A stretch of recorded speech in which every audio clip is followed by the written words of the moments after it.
1, 2, 3, 4, S. 1, 2, 3, I was 19 and it was November 1992. A, B, C, D, E. I had a very rare brainstem stroke caused by an abscess on the pons. I woke up and found that my dreams of owning a home, getting married, and more importantly having a family of my own had changed. I was in a 3-week coma, and when I woke up I was totally paralysed, unable to eat and talk. I have locked-in syndrome. My life had changed. In the beginning, my boyfriend left me because he wasn't coping well.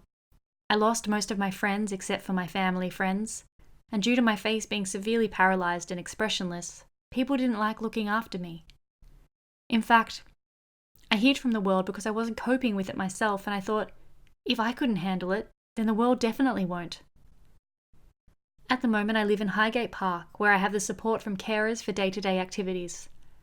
I get around using a wheelchair with the help of my carers. With the use of my eyes, I'm able to communicate with my carer and type on a computer.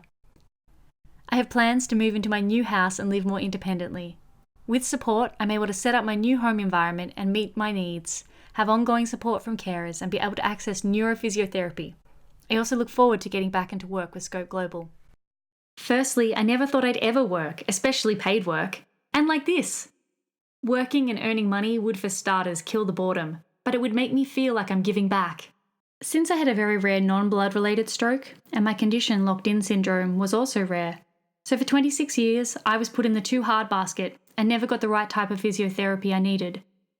It was 2017, several years ago I was given electrical stimulation and it was getting excellent results.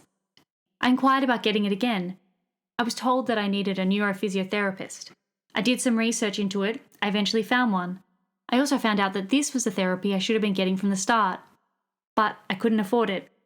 Now that the NDIS is here, I'm now receiving the much needed therapy from Advanced Neurophysio. Unfortunately, I didn't get the plan I expected and needed, but I won't let this deter me. It took a long time after registering for access to have my first planning meeting. There were some hiccups along the way, so it took longer than I thought it would. I had several planning meetings and explored my goals. The planning meeting was very informative and well planned out. My goals are to move into my new house, get a job, get a labradoodle, be a social butterfly, and maybe get a boyfriend. Lol. That's if someone will have me. Lol. My advice to other young stroke survivors is don't be shy. Ask for anything.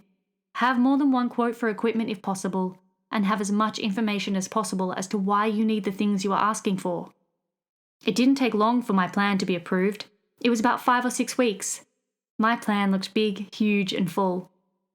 I had the support of my social worker, Tina, who supported me to make decisions about how I would manage my NDIS plan. Although I have accepted my condition, locked-in syndrome, I will never give up on improving my quality of life. I definitely felt grief and loss after my stroke. I was 19 years old at the time and had lost everything I had dreamed of for my future. Grief felt like emptiness, loneliness, and darkness. I felt every emotion there was to feel. I was in a dark place and deeply in denial of my condition. I had drawn away from the world from 1993 to 2008. I tried to go out a few times in the first 5 years, but I couldn't handle the stares and the finger pointing.